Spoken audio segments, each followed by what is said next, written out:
The sky above the Valley of Ravens churned with smoke and fire, darkened by the endless storm of arrows raining down from the cliffs.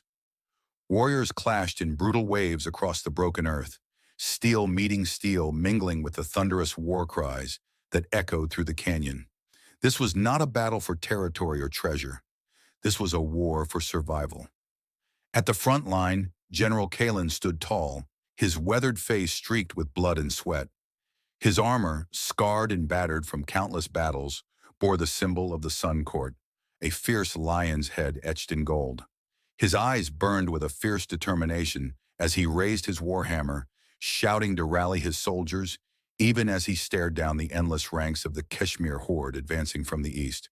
The enemy moved like a dark tide, thousands strong, armored in black steel and adorned with bone charms. Their war drums pounded in relentless rhythm, echoing like a death knell over the valley. They were led by the dreaded warlord Razak, a towering figure cloaked in crimson, wielding a blade said to be forged from the bones of kings. His presence alone seemed to sap the courage from the bravest of men.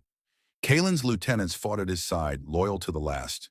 Among them was Ira, a fierce warrior whose twin blades moved like lightning, carving a path through the enemy ranks. And beside her, Thorn, a giant of a man wielding a battle axe with brutal efficiency, each swing sending enemies sprawling. As the battle raged on, Kaelen could see that his forces were beginning to falter, their lines bending under the relentless pressure of the Kashmir horde. Desperate for a breakthrough, he signaled to the archers on the cliffside, who unleashed a final, devastating volley of flaming arrows, setting the battlefield ablaze. The fires lit up the faces of the enemy soldiers, revealing their hardened resolve, their eyes black with loyalty to Razak. Amidst the chaos, Kalen's mind raced. He knew that a head-on battle against Razak's forces was a losing game. They needed a strategy to turn the tide. Taking a deep breath, he rallied his remaining troops, pulling them into a tighter formation. This was it, their last stand. "Hold the line," he shouted, his voice booming over the clash of swords. "For the Sun Court! For our home!" And so, with the weight of history upon them and the fires of battle burning all around, Kaelen and his soldiers braced for one final push.